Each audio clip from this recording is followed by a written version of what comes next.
Oke, Baik, langsung. langsung boleh Kita supaya nggak buka terlalu ini. panjang ya.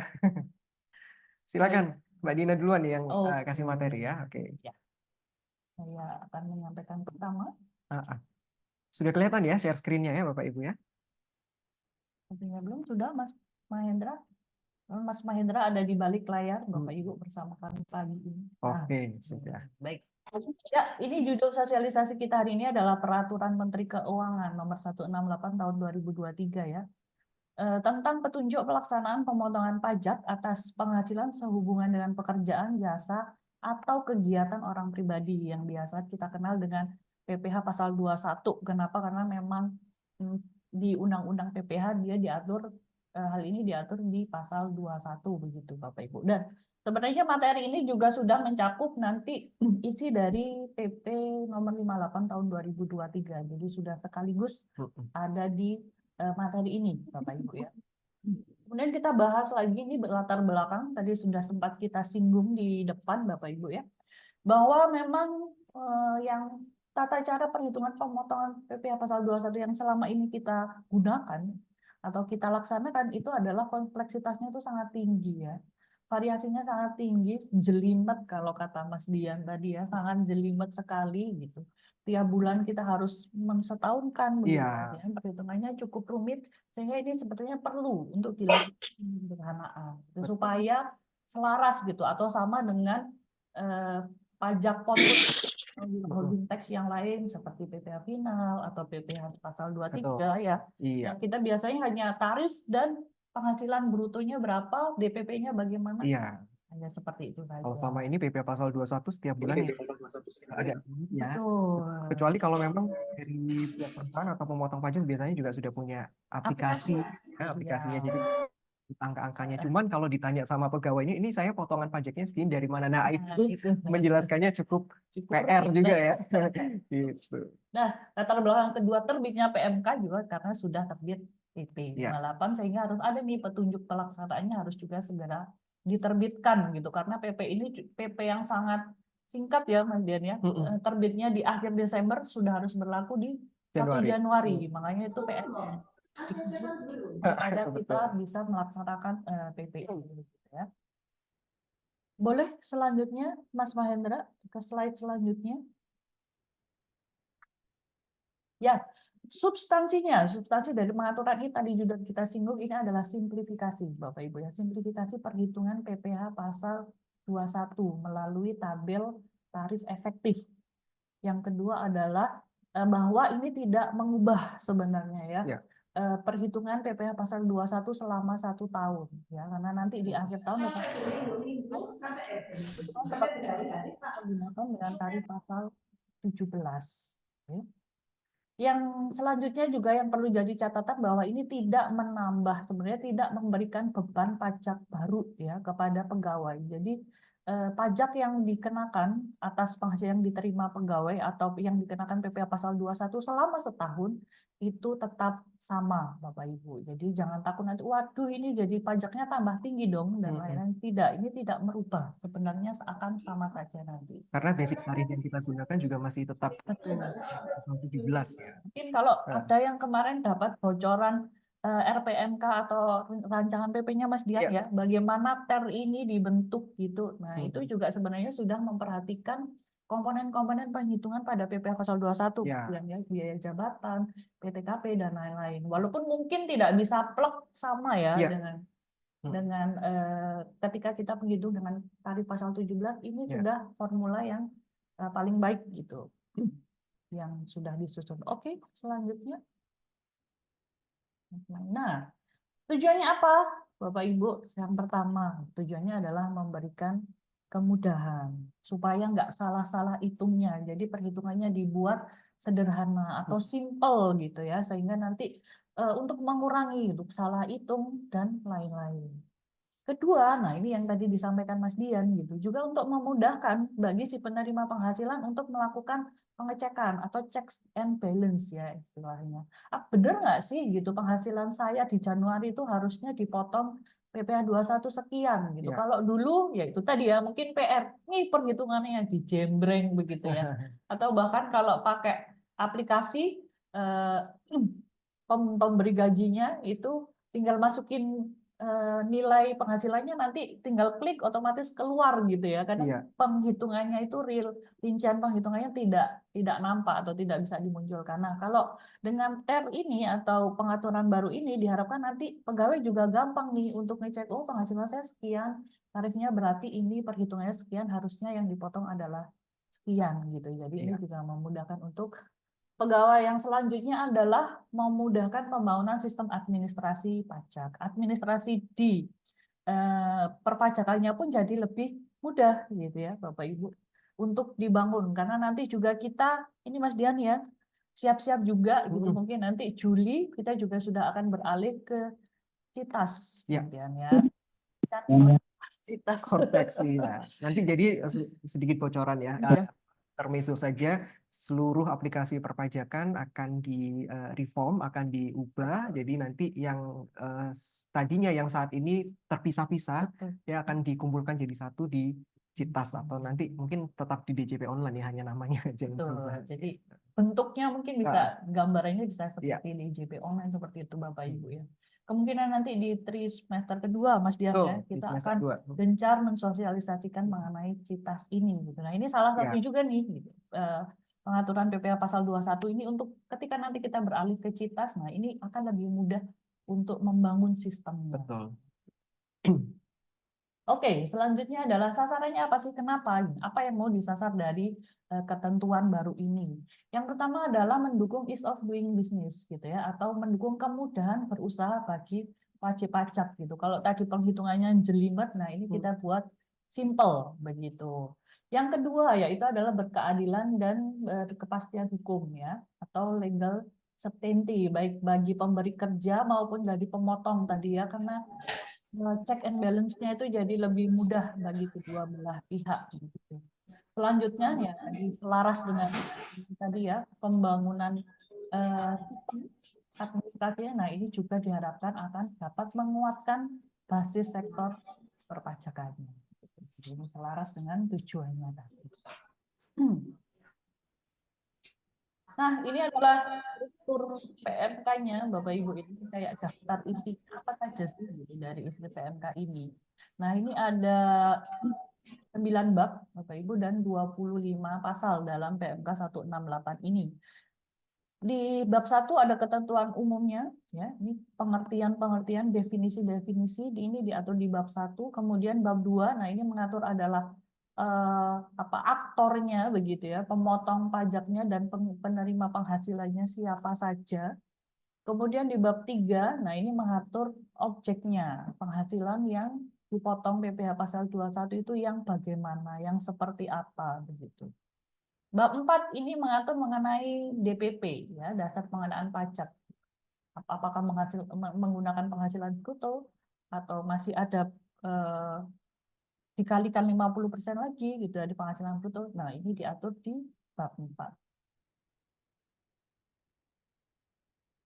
Bab 5, nah ini yang mengatur mengenai tarif pemotongannya. Ini diatur adalah tarifnya. Bab 6 ini mengatur tentang penghitungannya. Kemudian bab 7 ini khusus mengatur untuk penghasilan dan pemotongan pajak atas gaji ya dari ASN dan juga anggota TNI Polri beserta pensiunannya. Yang ke-8 ini adalah mengatur mengenai satu hutang dan tata cara pembayarannya dan pelaporannya. Kemudian bab 9 ini adalah ketentuan penutup ya. Ini berisi aturan mana yang dicabut dan juga saat berlakunya KAP. Nah, ini yang pertama kita bahas adalah tarifnya ya, yaitu tarif yang perlu kita garis bawahi Bapak Ibu bahwa tarif pasal 17 ayat 1 Undang-Undang PPh itu tetap berlaku ya. Jadi lapisan tarif ini tetap berlaku, dan saya rasa kalau yang ini sudah nggak asing lagi Ya, kemudian ya, sudah bahkan familiar mungkin ya. sudah hafal gitu ya, sampai dengan 65% ya. Ini diatur di HPP ya Mas Dian ya. Ya, Nah, sampai 60 sampai 5 lapisan ini sekarang ya. Kalau sebelumnya hanya 4, 60 sampai 250 juta itu tarifnya 15%, 250 sampai dengan 500 juta 25%, 500 juta sampai dengan 5 miliar 30%, dan di atas 5 miliar 35%. Ini yang baru Bapak Ibu, yaitu TER ya, atau tarif efektif rata-rata sebenarnya Bapak Ibu ya, TER. Nah, ini ada dua, yaitu TER bulanan ya, tarif efektif bulanan dan tarif efektif harian. Yang bulanan ini ada tiga ya, yaitu TER A, yaitu untuk PTKP yang 54 juta dan juga 58.500.000. Yaitu untuk TK0, TK1 dan juga K0. Jadi yang kategorinya itu berdasarkan PTKP. Betul. Jadi pengkategorian TER-nya ini berdasarkan status Betul. PTKP si pegawainya ya atau penerima penghasilannya. Kemudian yang B, PTKP adalah untuk PTKP yang sebesar 63 juta dan 67.500.000.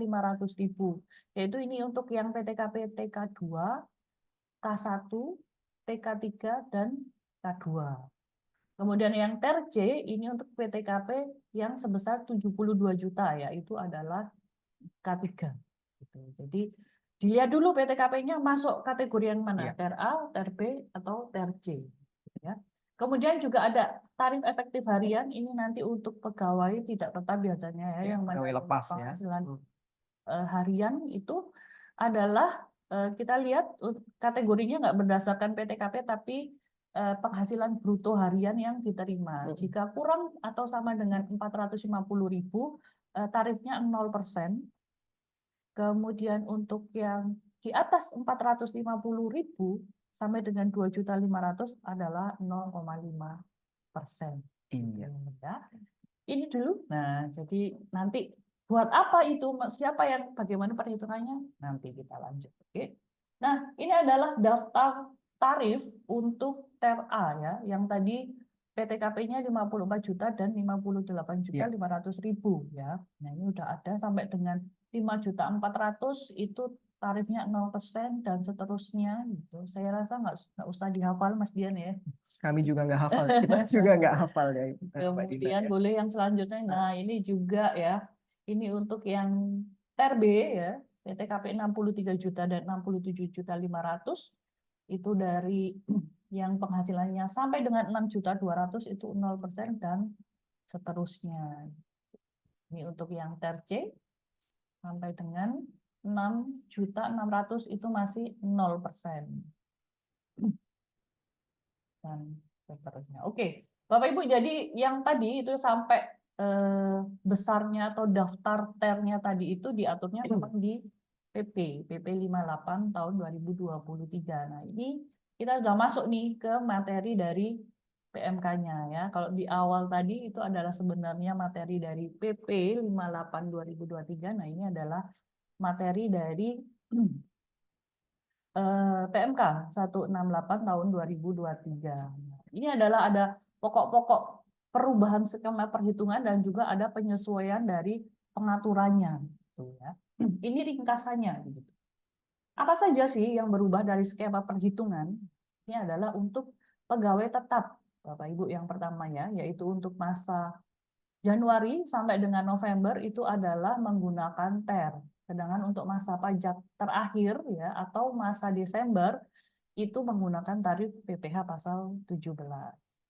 Kemudian yang kedua juga ini ada pengaturan lagi khusus untuk peserta program pensiun ya yang masih berstatus sebagai pegawai tapi sudah menarik dana pensiunnya. Ini dari yang sebelumnya hanya Dapen menjadi juga berlaku untuk lingkup BPJS TKM, Asabri, dan juga Taspen. Selanjutnya adalah pengurangan zakat atau sumbangan keagamaan dulu belum diperhitungkan ya pada saat pemotongan PPh pasal 21. Jadi zakat ini pengurangannya adalah pada saat orang pribadinya atau pegawainya ini melaporkan SPT tahunan ya. Betul. Baru bisa dikurangkan di situ. Tapi di PPh 21 ini belum diakomodir. Nah, di sini sudah bisa Bapak Ibu ya. Zakat sudah bisa dijadikan sebagai pengurang penghasilan bruto. Dengan catatan itu harus bisa menunjukkan apa kwitansi pembayarannya ya.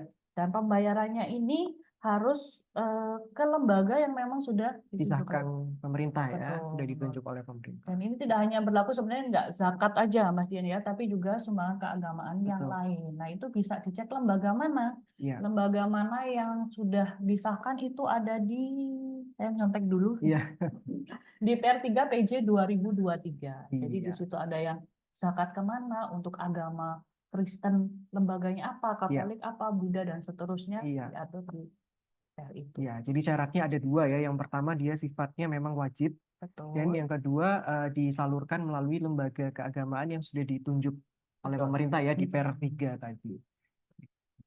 Selanjutnya yaitu menambah pengecualian penghasilan yang dipotong PPh pasal 21 yaitu berupa DTP. Jadi penghasilan-penghasilan yang memang PPh-nya itu ditanggung pemerintah itu dikecualikan sebagai objek PPh pasal 21. Iya, Selanjutnya yaitu adalah penggabungan seluruh penghasilan pegawai tetap dalam 1 bulan ya. Jadi kalau dalam 1 bulan menerima beberapa penghasilan itu perhitungannya digabung atau dijadi satu dalam satu masa atau iya. 1 bulan. Jadi mungkin yang paling kelihatan nanti ketika menghitung THR dan bonus ya. Betul, Kalau biasanya kan kita menghitungnya terpisah, betul. ya dengan adanya cara penghitungan menggunakan TER ini, kita langsung melakukan perhitungan satu kali dengan menggabungkan seluruh penghasilan tadi ya. Gitu. Yang kedua yaitu yang selanjutnya adalah pemotongan PPh pasal 21 atas natura dan kenikmatan. Kemarin kita sudah Mm-mm. tahu bersama ya, kita Iya, sudah sosialisasikan apa saja yang dikecualikan. Nah, ini juga harus diatur ulang di sini. Selanjutnya yaitu adalah tidak lagi ada perbedaan antara bukan pegawai yang menerima imbalan yang bersifat berkesinambungan atau tidak berkesinambungan. Jadi mau itu penghasilannya berkesinambungan maupun mm-mm. tidak, tata cara penghitungannya adalah sama. Jadi sudah lebih luas ya, Betul. apa namanya pengertiannya ya. Bukan pegawai sudah, bukan pegawai aja, tidak Iya. dibedakan lagi. Oke, selanjutnya yaitu Hmm. penyesuaian pengaturannya mempertegas pemberi kerja yang tidak wajib melakukan pemotongan. Oke. Yang pertama adalah orang pribadi pemberi kerja yang melakukan pembayaran kepada penerima penghasilan tidak terkait dengan usaha. Contohnya apa, Mas Dian? Ketika beliau ini seorang direktur, Mm-mm. tapi di rumahnya mungkin ada beberapa ART. Nah, gaji ART Ya, ini bukan termasuk PPH, objek PPH pasal objek PPh 21. pasal 21. Karena kenapa? Ini tidak terkait dengan kegiatan usaha. Gitu. Mm-mm. Walaupun itu pegawai beliau, gitu, Mm-mm. tapi ini tidak terkait dengan Betul.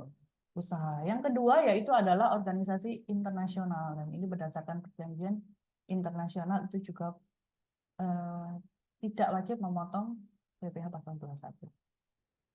Oke, yang selanjutnya adalah ini menggabungkan PMK. Kalau dulu ini diaturnya sendiri-sendiri ya untuk Ya, biaya jabatan, pensiun, dan juga pengurang penghasilan harian. Nah, ini dijadikan satu dalam PMK ini.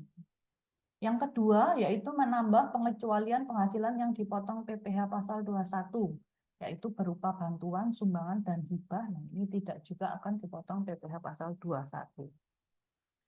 Selanjutnya, menyesuaikan pengurang penghasilan bruto, bukan pegawai. Nah, ini sebenarnya disesuaikan ya dengan konsep PMK 141 2015, yaitu yang mengatur bahwa ketika ini terkait dengan jasa, itu yang menjadi objek PPh pasal 21 sebenarnya ada setelah dikurangi dengan misalnya pembayaran kepada pegawai atau kepada pihak ketiga terkait pelaksanaan jasa itu, pemberian jasa betul. itu dengan syarat harus ada dokumen yang menunjukkan memang bahwa ada pembayaran ke pihak ketiga. Iya. Gitu. Kecuali jasa catering ya. Iya, Kalau kalau jasa jasa catering catering memang ini ya. sudah nggak lihat lagi ya gitu. Walaupun di situ ada pembayaran untuk petugas cateringnya, untuk Iya, chefnya gitu, yang dilihat tetap keseluruhan dari grossnya ya, brutonya. jasa catering itu. Yang ketiga, yang selanjutnya yaitu menaikkan bunyi DPP PPh pasal 21 dokter. Nah, ini sebenarnya juga sudah diatur di PR 16, ini dinaikkan ya. Kalau dulu diaturnya di PR, ini diaturnya di PMK. PMK begitu. Selanjutnya, menegaskan hak penerima penghasilan untuk menerima bukti potong. jika memang ada penghasilan. Jadi kalau mungkin sebelumnya Mas Dian ya, kita lihat kalau nihil nggak perlu lapor gitu. Iya. Nah, kalau dengan ketentuan ini, walaupun nihil, tapi ketika ada pembayaran penghasilan atau gaji gaji, ya. itu tetap harus membuat bukti potong dan melaporkan SPT Betul. masalah.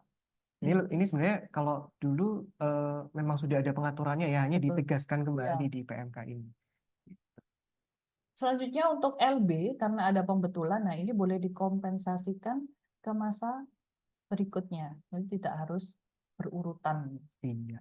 Nah, Ini maksudnya boleh memilih betul. tujuan kompensasinya ke bulan ke masa pajak apa gitu ya. Betul. Jadi ya sama seperti SPT PPN ya, hampir mirip ya. Kemudian untuk PNS, nah ini pengaturan khusus juga untuk PNS yang memang menerima penghasilan gitu dari dua pemberi kerja, itu harus membuat surat pernyataan gitu Iya. ya. Nanti lebih jelasnya ada di contoh Mas Dian. Iya, betul. Gambarannya bisa lebih jelas. Oke, selanjutnya ini adalah kalau kita bisa resum ya, isi dari PMK 168 itu, nah ini bisa kita lihat dari skema ini Bapak Ibu ya. Pertama kita lihat dulu subjek penerima penghasilannya. Ini ada beberapa, yaitu pertama pegawai tetap dan pensiunan, kemudian PNS, TNI Polri, dan juga pensiunannya. Kemudian ada anggota Dewan Komisaris, pegawai tidak tetap, bukan pegawai, kemudian peserta kegiatan, peserta program pensiun, dan juga mantan pegawai. Ini sudah kita lihat lagi diterapkannya kapan gitu ya. Diterapkannya adalah yang pertama kita untuk pegawai tetap dan pensiunan ya, pegawai tetap ASN, TNI, Polri, dan juga pensiunannya. Ini ada dua. Yang pertama adalah diterapkan setiap masa kecuali masa pajak terakhir. Cara penghitungannya adalah penghasilan bruto dikalikan per bulanan. Nah, yang diterapkan pada masa pajak terakhir ya biasanya Desember. Nah, ini adalah penghasilan kena pajak setahun dikalikan tarif pasal 17 atau yang selama ini kita lakukan penghitungannya ya seperti yang biasa kita lakukan. Kemudian untuk Dewan Komisaris, nah ini diterapkan per masa yaitu PH bruto kali per bulanan. Kemudian untuk pegawai tidak tetap, ini ada dua pilihan. Yang pertama, jika dia tidak dibayar bulanan. Ya, jika tidak dibayar bulanan, berarti bisa harian, bisa mingguan. Ya. Itu adalah, kita lihat dulu penghasilannya berapa. Jika 0 sampai 2.500.000 per hari, nah itu adalah PH bruto sehari kali ter harian. Jika di atas 2.500.000 per hari, itu tata caranya adalah PH bruto dikalikan 50% dikalikan tarif pasal 17. Jika pegawai tidak tetap ini dibayarnya adalah bulanan, maka tata cara penghitungannya adalah penghasilan bruto bulanan dikalikan per bulanan. Sama seperti pegawai tetap dan juga anggota komisaris. Kemudian untuk bukan pegawai, sebenarnya di sini tidak banyak perubahan ya. Ini diterapkan setiap masa atau pada saat terutangnya, yaitu PH bruto kali 50% kali pasal 17. Perubahannya apa? Di sini sudah tidak ada Akumulasi ya. ya untuk yang berkesinambungan. Betul.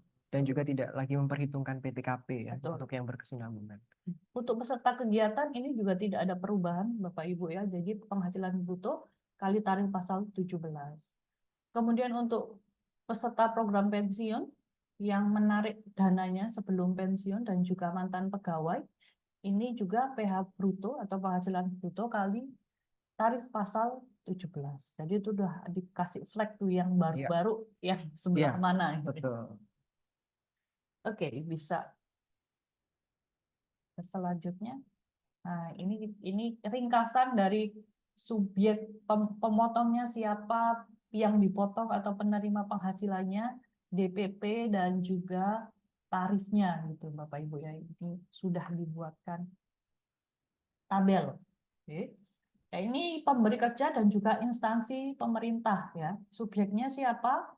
Pegawai tetap atau Dewan Komisaris. Nah, ini adalah dasar pengenaan pajaknya.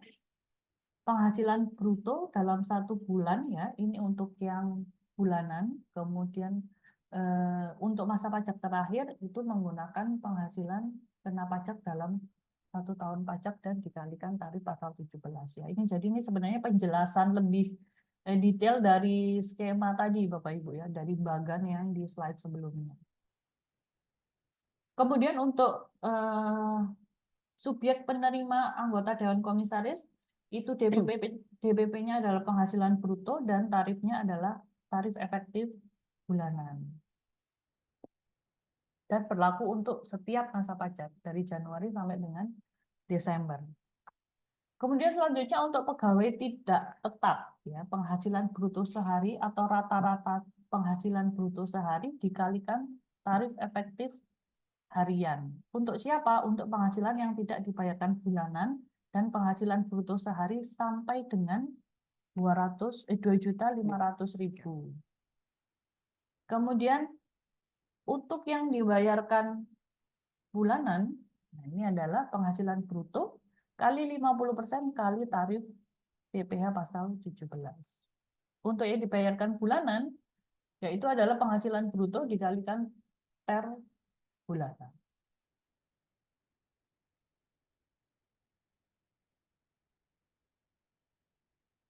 Untuk bukan pegawai, DPP-nya adalah penghasilan bruto kali 50% tanpa ada akumulasi dan juga pengurangan PTKP.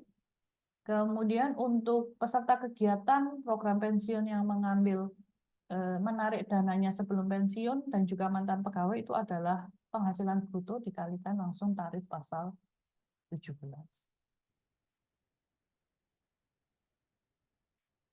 Oke, nah ini kalau kita melihat skema perubahannya dulu seperti apa, sekarang seperti apa, begitu. Ya. Nah ini untuk pegawai tetap atau penerima pensiun secara berkala ya. Dulu pada setiap masa, kecuali masa pajak terakhir, itu tetap kita menggunakan penghitungan dengan tarif pasal 17 ya. Penghasilan kena pajak setahun atau disetahunkan kali tarif pasal 17 dibagi 12 untuk mengetahui sebulannya berapa.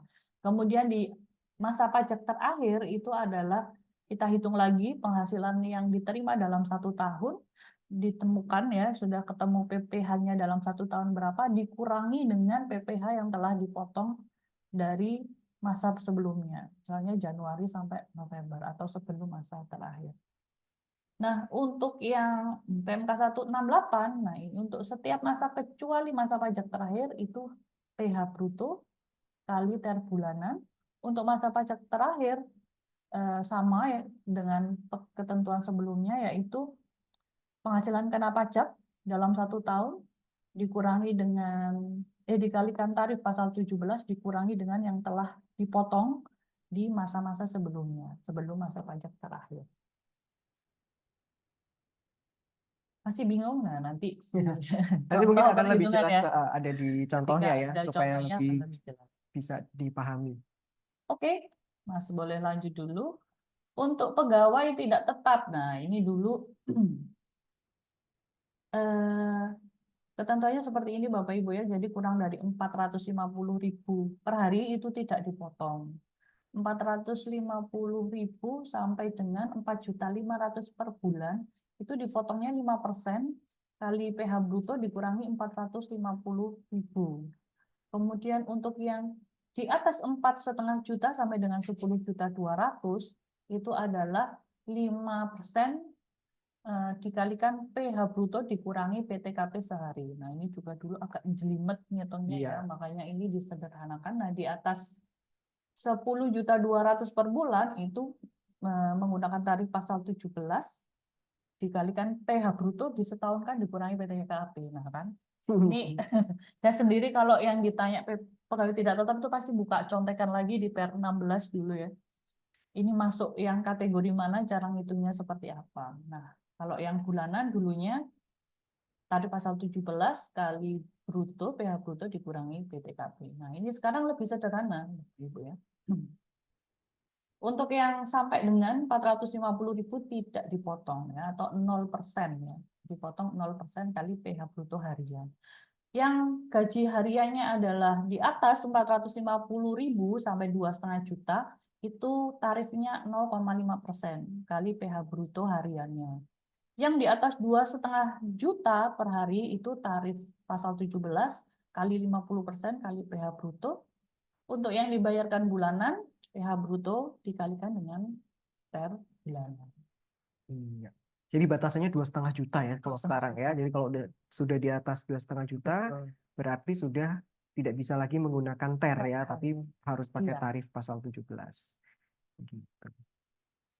Oke, nah ini untuk bukan pegawai, ya, bukan pegawai yang tidak berkesinambungan dulu adalah pasal 17, kemudian dikalikan PH bruto dikalikan 50% gitu ya. Untuk yang berkesinambungan itu tarif pasal 17 sama sih dikalikan PH bruto dan 50%-nya dikurangi PTKP dan bersifat kumulatif. Iya, Ya, itu untuk yang bukan pegawai, berkesinambungan ya. dan hanya dari satu pemberi kerja. Betul. Kalau yang berkesinambungan tapi tidak dari satu pemberi kerja saja, itu adalah 50% PH bruto kali tarif pasal 17 dan bersifat kumulatif.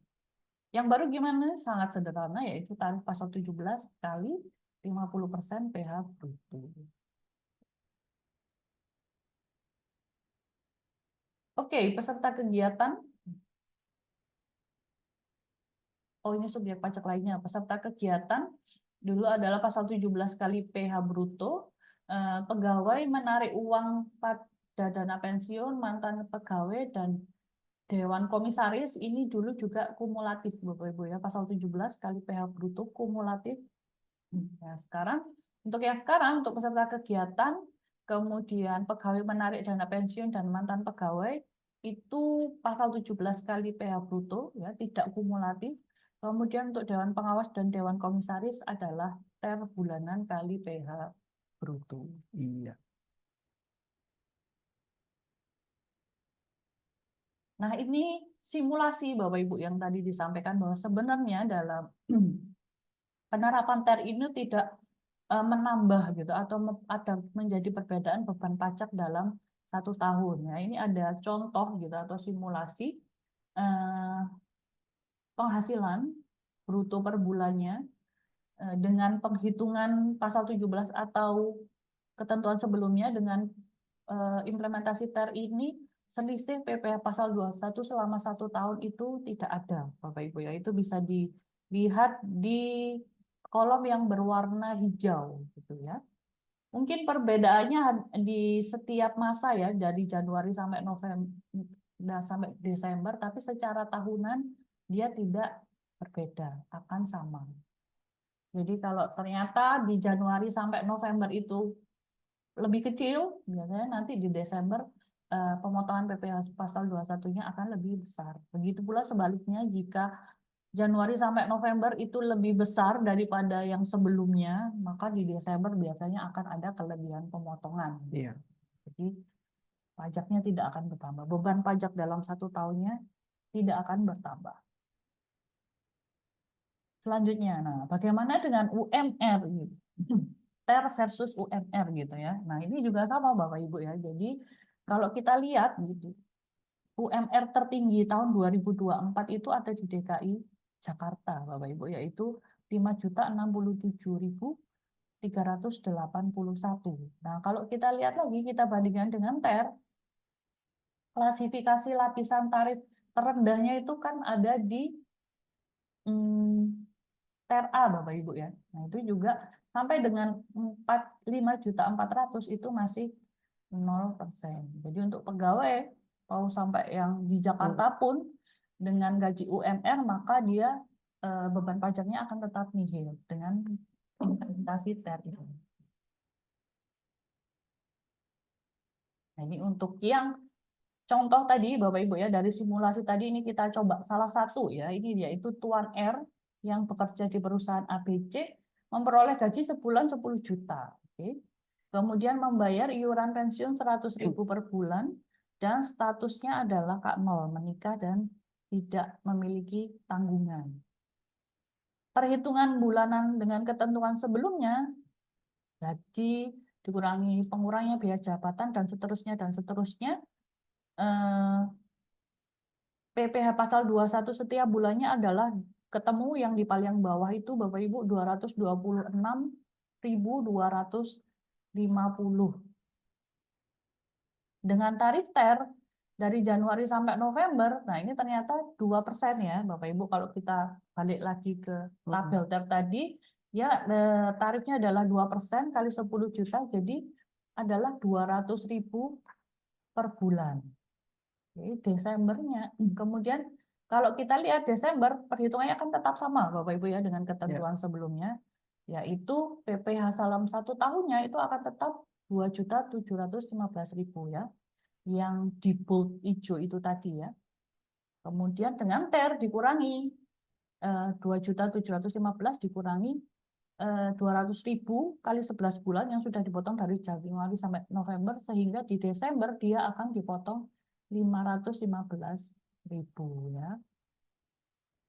Jadi secara beban pajak dalam 1 tahun tidak akan tetap ada ya, secara global masih menggunakan karena masih menggunakan perhitungan yang sama, makanya beban pajaknya pun masih tetap sama. Betul. Ya.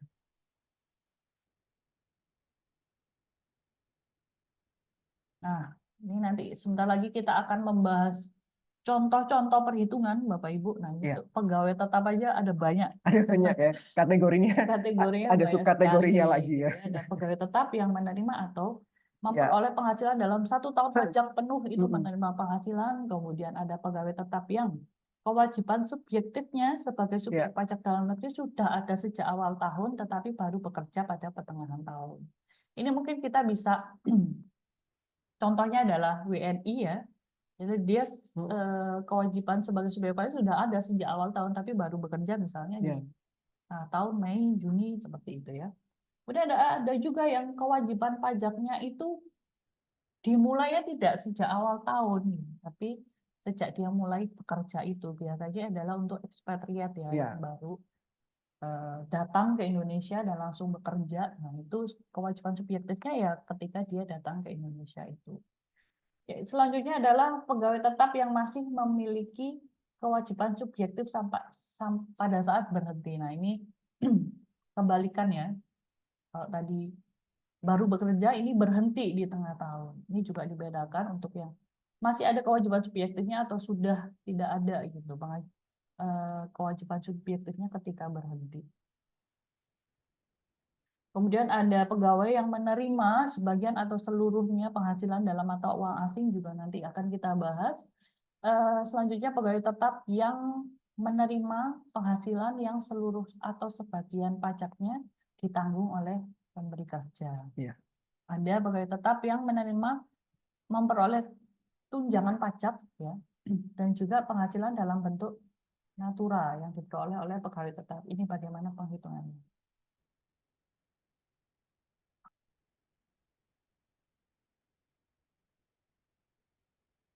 Oke, selanjutnya ya itu adalah untuk pegawai lainnya, Dewan Komisaris, Dewan Pengawas, pegawai tidak tetap, bukan pegawai, peserta kegiatan, mantan pegawai, bagaimana juga untuk wajib pajak luar negeri, dan juga pegawai yang menarik dana pensiun, gitu ya. Iya. Oke, Mas Dian. Oke, silakan. sudah habis ya teorinya ya. Teorinya sudah habis. Oke, sekarang Bapak Ibu kawan pajak, kita langsung beralih ke contoh-contoh perhitungannya ya. Sebenarnya ini ada di lampiran PMK-nya Mbak Dina ya, cuman kita lebih ringkaskan lagi menjadi satu slide di sini. Sebentar, saya buka slide saya dulu. Oke. Ya. Yang pertama adalah untuk contoh penghitungan PPh pasal 21 atas pegawai tetap yang menerima atau memperoleh penghasilan dalam 1 tahun pajak. Ini yang paling umum ya mungkin ya contohnya ya. Jadi pegawainya tidak ada kondisi-kondisi tertentu ya, tidak pindah, tidak berhenti ataupun baru masuk di tengah tahun, tidak. Ini pegawainya full bekerja selama 1 tahun penuh dari Januari sampai Desember ya Mbak Dina di satu perusahaan. Di sini dicontohkan Tuan A dia bekerja pada PTZ, dia punya status K0, kemudian dia juga ada premi JKK dan JKM yang dibayar oleh perusahaan. Ya, masing-masing sudah ada persentasenya di situ 0,5 dan 0,3. Kemudian juga ada iuran pensiun yang dibayarkan oleh perusahaan, dan juga ada yang juga dibayarkan oleh tuan A sendiri ya, oleh pegawainya sendiri. Kemudian di situ juga ada keterangan bahwa tuan A ini ada pembayaran zakat sebesar 200.000 setiap bulannya kepada Badan Amil Zakat ya, Basnas, yang disahkan oleh pemerintah. Gitu ya. Jadi gimana nih perhitungannya ya dalam 1 tahun ini untuk yang bulanan dan juga di masa pajak terakhirnya. Di situ sudah ada kolom-kolomnya ya, gajinya selama 1 bulan adalah 10 juta ya gaji pokoknya. Kemudian ada tunjangannya juga dan juga ada jenis-jenis penghasilan lainnya. Nah, di sini Bapak Ibu bisa dilihat untuk yang Januari sampai November itu cara perhitungannya menggunakan TER bulanan ya. Dia masuk ke kategori A karena status PTKP-nya adalah K0. Seperti tadi yang sudah kami informasikan di awal. Ya, untuk TER yang status PTKP-nya K0 itu masuknya di kategori A. Itu tarifnya bisa bermacam-macam karena dia juga memperhitungkan penghasilan bruto yang diterima setiap bulan gitu ya. Ada yang kena tarif 13, ada yang juga kena tarif 14% gitu. Karena di masing-masing bulan ada unsur-unsur penghasilan yang lain ya, seperti ada uang lembur, terus kemudian di bulan Juli juga ada bonus yang diterima oleh tuan A ini gitu ya. Nah, itu cara perhitungannya untuk Januari sampai dengan November. Kemudian untuk yang di masa pajak Desembernya, ini baru kita perhitungkan secara keseluruhan selama 1 tahun. Gitu ya. Cara perhitungannya masih sama seperti yang sebelum-sebelumnya. Pembedanya ada di zakat ini ya. Kalau sebelumnya zakat ini tidak diperkenankan untuk dijadikan pengurang. Nah, di PMK 168 ini zakat sudah bisa dimasukkan sebagai pengurang penghasilan bruto gitu ya. Jadi sifatnya sama seperti biaya jabatan dan juga iuran pensiun. Nah, di situ dihitung untuk PPh pasal 21 selama 1 tahun ternyata didapat PPh terutangnya adalah 64.700 sekian ya.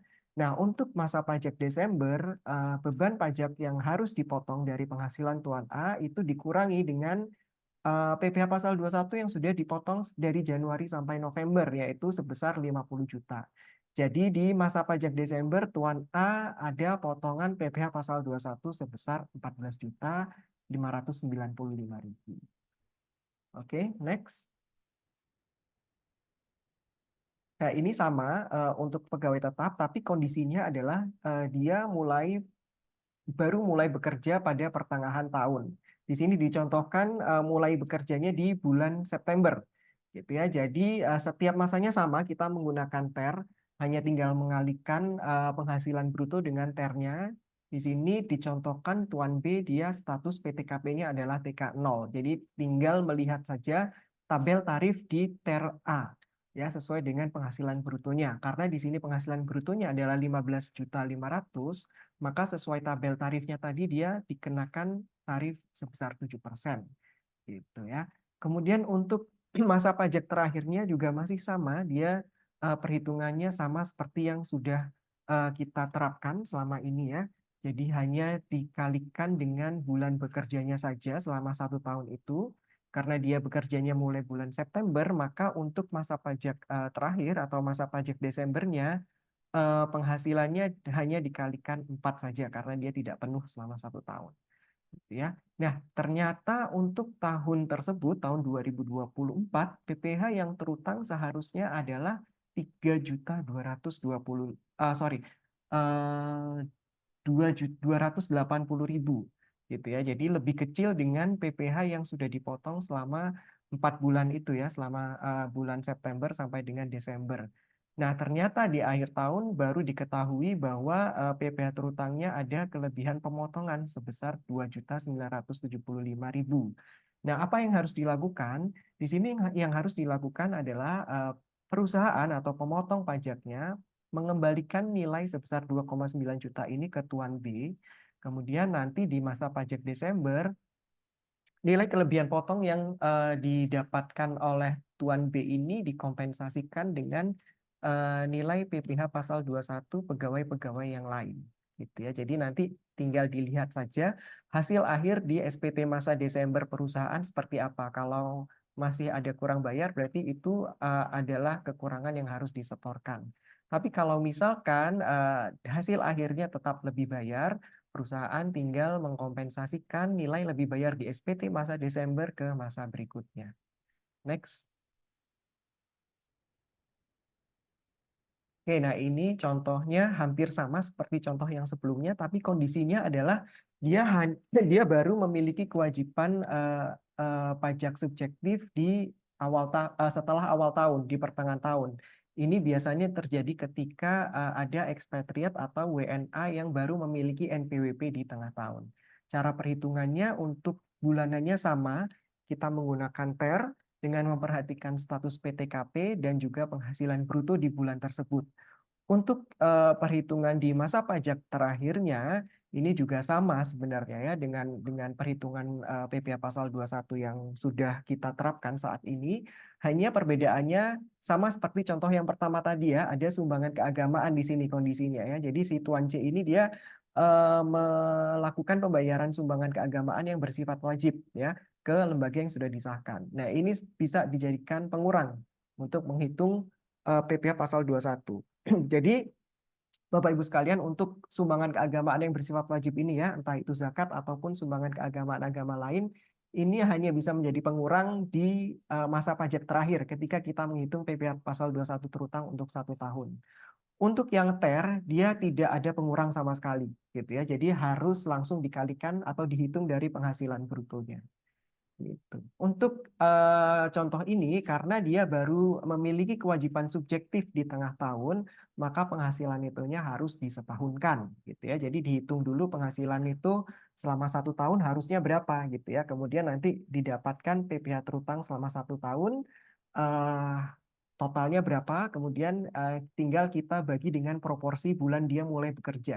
Karena ini dia mulai bekerjanya di September, maka PPh untuk tahun 2024 itu hanya diperhitungkan selama 4 bulan saja. Begitu. Next.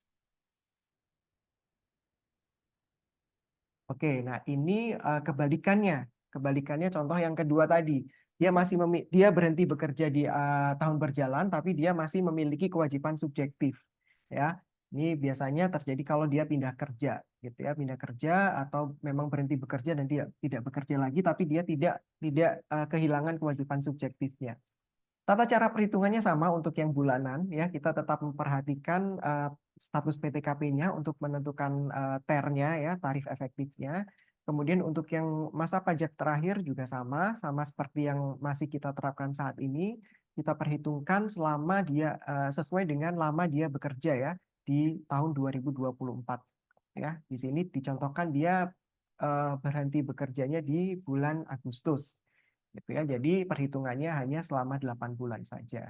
Nah, ini ternyata setelah dihitung di akhir tahun di masa pajak Agustus, sorry bukan akhir tahun ya, tapi di masa pajak terakhirnya ternyata ada kelebihan pemotongan. Nah, ini caranya sama seperti tadi yang saya sampaikan sebelumnya.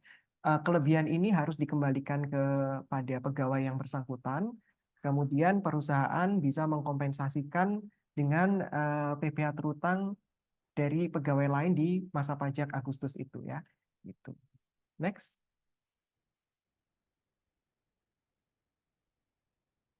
Ini adalah lanjutan dari contoh sebelumnya ya. Kalau misalkan dia pindah bekerja ke perusahaan lain, dari perusahaan yang sebelumnya akan menerbitkan bukti potong 1721A1 ketika dia berhenti bekerja.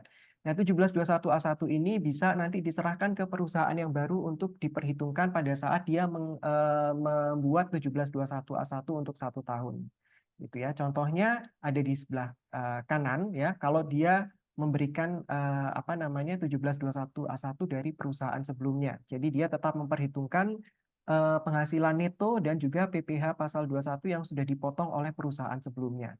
Gitu ya. Jadi apa namanya tetap dilanjutkan lah ya istilahnya ya oleh perusahaan yang berikutnya. Tapi gimana kalau ternyata dia tidak menyerahkan apa namanya PPh pasal bukti potong dari perusahaan sebelumnya? Nah, itu contohnya ada di sebelah kiri gitu ya. Jadi kalau misalkan dia tidak apa namanya tidak memberikan 1721A1 dari perusahaan sebelumnya, perhitungannya sama seperti pegawai yang baru bekerja di tengah tahun gitu ya. Jadi nanti akan ada potensi atau mungkin bahkan 100% akan menjadi lebih potong untuk PPh pasal 21-nya. Gitu. Tapi efeknya nanti di SPT tahunan karena dia menerima dua bukti potong, dia tetap harus memperhitungkan bukti potong dan penghasilan yang didapatkan dari perusahaan sebelumnya dengan yang didapatkan dari perusahaan yang baru. Gitu ya. Jadi nanti mungkin akan ada beban pajak yang harus dibayar di SPT tahunan pegawai yang bersangkutan. Begitu. Oke, nah kalau ini contohnya adalah untuk pegawai yang berhenti bekerja di pertengahan tahun dan juga kehilangan kewajiban pajak subjektifnya. Ini kebalikan tadi yang ekspatriat tadi yang baru baru terdaftar NPWP di tengah tahun. Nah, ini ternyata di tengah tahun dia sudah habis misalkan kontraknya ya di Indonesia dan dia harus kembali ke negara asalnya. Caranya untuk yang bulanan sama menggunakan TER, kita tetap memperhatikan status PTKP dan penghasilan brutonya untuk menentukan tarifnya. Kemudian untuk masa pajak terakhirnya ketika dia berhenti bekerja dan dia kembali ke negara asalnya, kita perhitungannya adalah dengan cara melakukan perhitungan selama 1 tahun itu dia bekerja selama berapa bulan ya, PKP setahunnya berapa, kemudian kita hitung PPh terutangnya. Ini sama seperti yang sudah kita terapkan selama ini. Oke, next. Oke, contoh berikutnya kalau misalkan dia dibayar dengan mata uang asing. Di sini contohnya dia dibayar dengan mata uang dolar, gitu ya. Untuk pembayaran gaji yang menggunakan mata uang asing, kita harus ubah dulu menggunakan kurs KMK yang berlaku pada saat dilakukan pembayaran. Yang di sini contohnya Tuan F dibayar gaji sebesar 2.000 US per bulan pada bulan Januari 2024. Kemudian pada saat itu kurs KMK yang berlaku adalah 15.000 per 1 US dollar. Gitu. Jadi cara perhitungannya ini sebenarnya tidak terlalu beda ya dengan TER ya. Kita hanya perlu menghitung dulu kurs rupiahnya berapa, kemudian dikalikan dengan TER dengan tetap memperhatikan status PTKP-nya. Oke, next. Nah, ini gross up ya. Untuk gross up caranya sebenarnya cukup rumit sebenarnya kalau dihitung ya karena sayang sekali ini di lampiran PMK-nya tidak terlalu rinci ya. Jadi dia hanya memberikan contoh keterangan bahwa si Tuan G ini menerima penghasilan sebesar 51 juta dan ada kebijakan perusahaan untuk menanggung PPh pasal 21 untuk seluruh karyawannya. Jadi ini seluruhnya ditanggung, jadi dia pakai metode full gross up. Caranya sebenarnya sama. Kalau untuk perhitungan gross up-nya sendiri, saya rasa Bapak Ibu semuanya sudah cukup paham ya. Jadi kita harus menghitung dulu selama 1 tahun berapa, kemudian menggunakan rumus gross up yang sudah maksudnya tidak ada perubahan untuk rumus gross up-nya. Jadi di sini langsung didapatkan untuk penghasilan gross up-nya dia sebenarnya adalah 65 juta. Nah, karena untuk gross up ini sifatnya adalah tunjangan ya, tunjangan atau PPh pasal 21 ditanggung, ini masuk dalam pengertian kenikmatan sesuai dengan pengaturan di PMK 66 kemarin. Gitu. Jadi untuk penghasilan brutonya yang menjadi dasar perhitungan PPh pasal 21 dengan TER tidak lagi menggunakan yang 51 juta, tapi ditambahkan dengan PPh pasal 21 yang ditanggung oleh perusahaan sebagai bentuk kenikmatan tadi. Jadi didapatkan penghasilan bruto yang sebenarnya adalah 65 juta, kita kalikan dengan TER sesuai dengan PTKP-nya si Tuan G ini, didapatkan tarif TER-nya ternyata 21%. Jadi di sini dicontohkan PPh pasal 21 yang harus dipotong adalah 13 juta. Gitu. Oke, ini untuk yang menerima tunjangan pajak sebagian ya. Kalau ini lebih mudah dipahami ini ya. Di sini contohnya Tuan H dia bekerja dengan gaji 6.500.000 per bulan dan memperoleh tunjangan pajak sebesar 300.000 gitu ya. Di sini yang 300.000 ini kita harus gabungkan dengan yang 6,5 juta tadi gaji pokoknya karena dia masuk dalam kategori unsur penghasilan. Jadi penghasilan bruto Tuan H adalah 6.800.000 kalau digabungkan ya. Nah, ini tinggal dicari tarif TER-nya sesuai dengan PTKP-nya si Tuan H ini, ternyata di tabel tarif dia masuk ke TER kategori B gitu ya. Jadi dari 6.800.000 kita langsung kalikan dengan tarifnya 0,5%. Next. Oke, ini untuk Natura. Kalau natura sama ya, sifatnya seperti tunjangan. Di sini contohnya Tuan I dia memperoleh gaji sebesar 35 juta sebulan ya. Kemudian pada bulan Januari 2024 Tuan I menerima beasiswa sebesar 20 juta. Nah, jadi untuk bulan Januari ketika dia menerima beasiswa yang 20 juta ini harus digabungkan dengan apa namanya dengan gaji pokoknya gitu ya. Jadi penghasilan bruto yang seharusnya apa namanya dihitung pajaknya adalah sebesar 55 juta totalnya. Gitu. Next. Oke, ini untuk Dewan Komisaris atau Dewan Pengawas yang menerima penghasilan secara tidak teratur. Nah, ini kita apa namanya tetap memperhatikan TER. Ini juga sama seperti tadi yang sudah disampaikan oleh Mbak Dina. Ya, TER-nya memperhatikan PTKP dan juga penghasilan brutonya. Ternyata dia kena tarif di kategori A sebesar 20%. Jadi tinggal dihitung saja. Cukup simple, Bapak Ibu. Nah, ini untuk yang menerima penghasilan tidak tetap yang sifatnya tidak secara bulanan ya. Ini nanti menggunakan TER harian. Nah, contoh yang pertama dia menerima penghasilan atau upah harian sebesar berapa ini? Oh, ini borongan ya. Jadi dia mengerjakan pekerjaan borongan selama 10 hari. Kemudian dia menerima penghasilan brutonya, penghasilan selama 10 hari itu adalah 4.500.000. Jadi kalau dihitung penghasilan bruto seharinya adalah 450.000. Nah, ini masuk TER harian. TER harian yang lapisan pertama ya masih menggunakan tarif 0%. Jadi di situ PPh pasal 21-nya 0. Dan di sini ada catatan, PTO tidak memotong PP pasal 21 Tuan L, tapi wajib membuat 10 bukti pemotongan. Ini artinya, Bapak Ibu, bahwa untuk pekerjaan borongan, setelah dia didapatkan upah hariannya berapa, ini harus tetap dibuatkan apa namanya bukti potong sebanyak hari dia bekerja ya, Mbak Dina ya. Jadi tidak boleh gelondongkan selama satu bulan. Jadi tetap harus dibuat per hari atau ya per hari jadinya ya. Kemudian untuk contoh yang kedua ini dia memperoleh penghasilan harian berdasarkan jumlah unit TV yang diperbaiki. Sama juga ya borongan ya. Nah, upah yang diperoleh adalah sebesar 300.000 per unit TV. Nah, ternyata Tuan M ini berhasil memperbaiki atau menyelesaikan perbaikan TV selama 10 unit dalam satu hari. Sehingga upah yang diterima adalah 10 dikalikan dengan 300.000. Ya, upahnya sebesar 3 juta. Nah, karena ini sudah melebihi batas TER harian yang diatur dalam PMK ini, maka dia tidak bisa lagi menggunakan TER harian. Ya, jadi perhitungan untuk contoh yang kedua ini sama seperti bukan pegawai, gitu ya. Jadi dia menggunakan tarif pasal 17 Undang-Undang PPh, kemudian yang dikalikan tarif adalah 50%-nya saja, 50% dari penghasilan brutonya. Oke, next.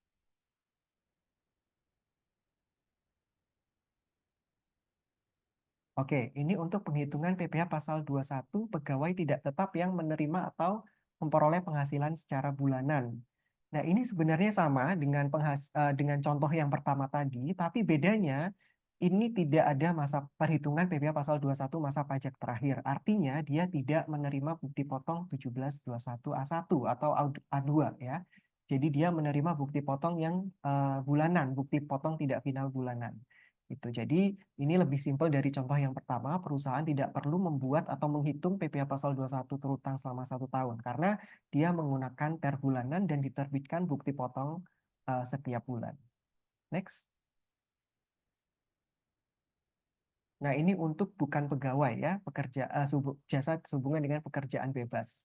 Contohnya ini ya, ada pengacara dia mendapat fee atau imbalan dari PTF sebesar 400 juta. Dasar pemotongannya adalah menggunakan tarif pasal 17 dikalikan dengan 50% penghasilan bruto. Ya. Nah, ini tarifnya karena dia 50%-nya adalah 200 juta, berarti dia sudah memasuki ke lapisan tarif yang kedua.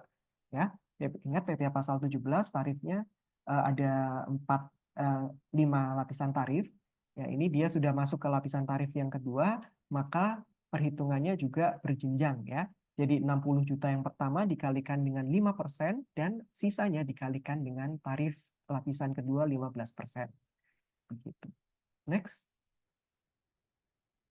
Nah, ini untuk contoh jasa dokter yang melakukan praktek di rumah sakit ya. Ini berarti bukan dokter yang merupakan dokter tetap atau pegawai tetap di rumah sakit tersebut ya.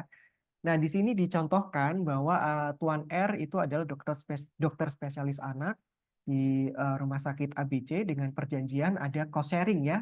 Di sini 20% akan dipotong oleh pihak rumah sakit sebagai eh, apa namanya income dari rumah sakitnya dan sisanya 80% yang diterima oleh si dokternya ini. Gitu ya. Untuk perhitungannya untuk rinciannya itu sudah dicontohkan dari Januari sampai Desember, totalnya selama 1 tahun adalah 524 juta. Gimana cara perhitungan PPh pasal 21-nya? Nah, ini ya. Nah, ini kalau sebelumnya di peraturan sebelumnya kita harus menentukan akumulasi perhitungan penghasilan itunya selama setiap bulan itu untuk menentukan tarifnya.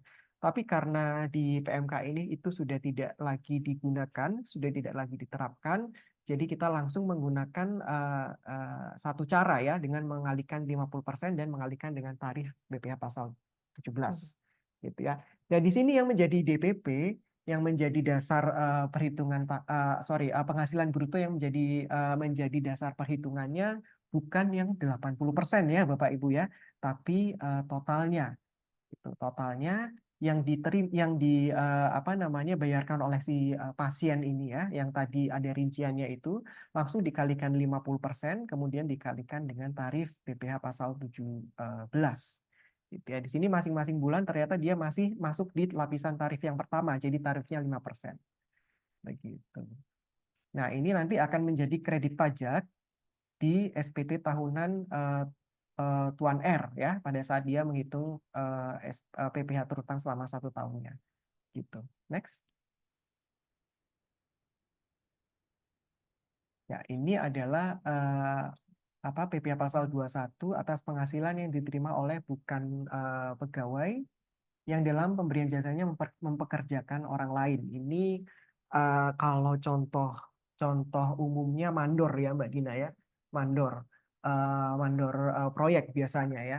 Gitu. Nah, ini contohnya Tuan V dia melakukan penyerahan jasa perawatan AC kepada PTE dan menerima fee sebesar 10 juta. Kemudian sehubungan dengan penyerahan jasa yang dimaksud, Tuan V mempekerjakan seorang ahli kelistrikan dengan upah 4,5 juta dan melakukan penggantian komponen AC yang rusak sebesar 1 juta. Ya, sebagaimana telah dituangkan dalam kontrak antara Tuan V dan PTE dan dibuktikan dengan faktur tagihan dari ahli kelistrikan serta faktur pembelian komponen AC. Bagaimana cara menghitung PPh pasal 21-nya? PPh pasal 21-nya kita memperhitungkan biaya-biaya atau cost yang dikeluarkan oleh si Tuan V ini ya Mbak Dina ya.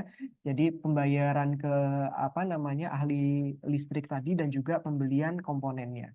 Gitu ya. Jadi untuk perhitungan PPh pasal 21-nya tidak dihitung dari utuh 10 juta tapi dikurangi dulu dengan upah yang diberikan Tuan V ke ahli listrik dan juga dari pembelian komponen AC-nya gitu ya. Jadi yang dijadikan dasar adalah berapa tuh 10 juta dikurangi 4,5 juta dikurangi 1 juta gitu ya, itu dikalikan 50%-nya. Jadi didapatkan untuk PPh pasal 21 yang harus dipotong oleh PTE adalah 112.500 gitu. Next, nah ini adalah untuk PPh pasal 21 atas penghasilan berupa penghargaan ya atau peserta imbalan yang diterima oleh peserta kegiatan. Nah, ini cukup simpel, hanya tinggal mengalihkan penghasilan bruto dengan tarif PPh pasal 17. Di sini dicontohkan ada atlet bulu tangkis yang menerima hadiah sebesar 200 juta. Nah, ini tinggal kita kalikan saja dengan tarif PPh pasal 17 UU PPh dengan memperhatikan lapisan tarifnya ya. Karena ini dia penghasilan brutonya 200 juta, maka dia sudah memasuki lapisan tarif yang kedua. Gitu. Next. Nah, ini untuk penarikan uang manfaat pensiun ya oleh peserta program pensiun yang masih berstatus sebagai pegawai. Ini biasanya kita mencairkan ya, biasanya mencairkan dari dana pensiun atau dari BPJS Ketenagakerjaan, kan sekarang sudah bisa ya dalam masa kerja tertentu ternyata di tengah-tengah kita cairkan iuran pensiunnya. Ya, ini juga sama kita langsung mengalihkan dengan tarif pasal 17. Gitu ya. Di sini dicontohkan Tuan Ki melakukan pembayaran ke program pensiun atau dana pensiun yang sudah ditetapkan oleh Menteri Keuangan. Kemudian pada bulan April, dia mencairkan dana menarik uang pensiunnya sebesar 20 juta. Kemudian pada bulan Juni, dia juga menarik kembali sebesar 15 juta. Jadi perhitungannya tinggal dikalikan aja ya. Yang di bulan April dikalikan 20 juta, yang di bulan Juni dikalikan dengan 15 juta. Oke, next. Jadi tidak kumulatif, Mas. Nggak kumulatif karena dia juga beda bulan gitu kan. Mungkin kalau 1 bulan bisa ya kumulatif, tapi masa dicicil. Oke, nah ini untuk Jaspro, Tantium, dan gratifikasi yang diterima oleh mantan pegawai. Ini juga sama menggunakan tarif pasal 17 langsung dikalikan dengan penghasilan brutonya. Di sini dicontohkan ada mantan pegawai, Tuan L, yang menerima jasa produksi sebesar 60 juta.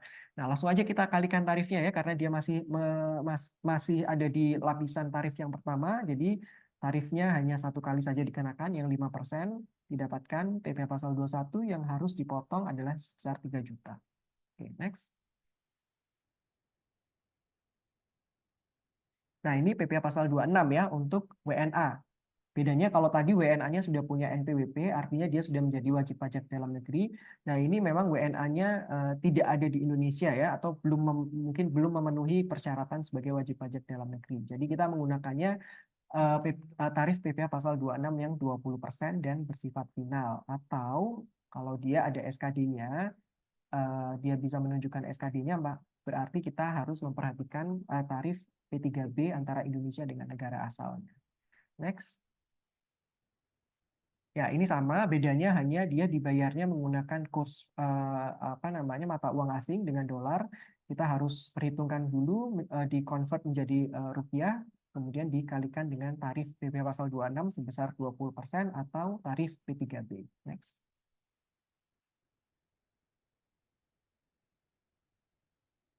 Oke, nah ini untuk PP pasal 21 PNS, TNI, Polri ya yang penghasilannya ditanggung oleh pemerintah.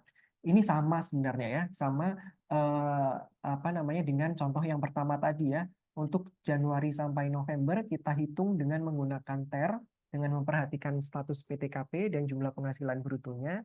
Kemudian di Desember kita hitung ulang untuk PPh terutang selama 1 tahun.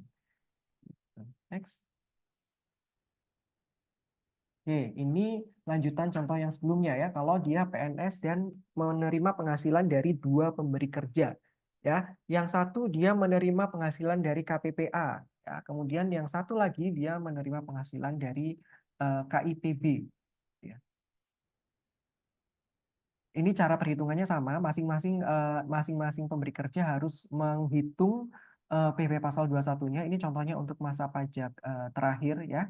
Jadi dua-duanya diperhitungkan sendiri-sendiri ya.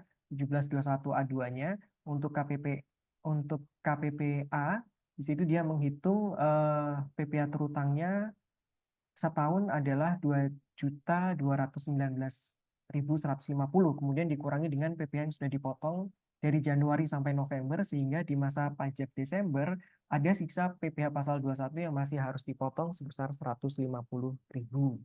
Ya, kemudian untuk perhitungan yang dilakukan oleh KIPB itu hampir sama, tapi dia juga memperhitungkan penghasilan itu di KPPA. Gitu ya. Jadi digabungkan di sini. Jadi PPh pasal 21 yang dipotong untuk masa pajak Desember di KIPB adalah 877.150. Lebih besar karena dia ada tambahan tambahan penghasilan dan PPh yang dipotong dari KPPA. Nanti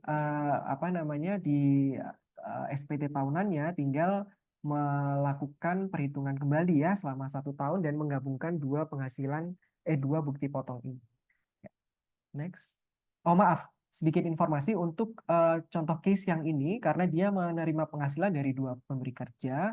Si penerima penghasilannya atau Tuan C ini ya harus membuat dan menandatangani surat pernyataan kesediaan untuk dipotong PPh pasal 21. Next.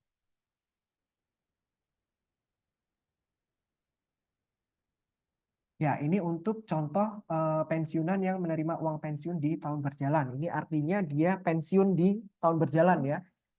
Apa namanya, Mbak Dina?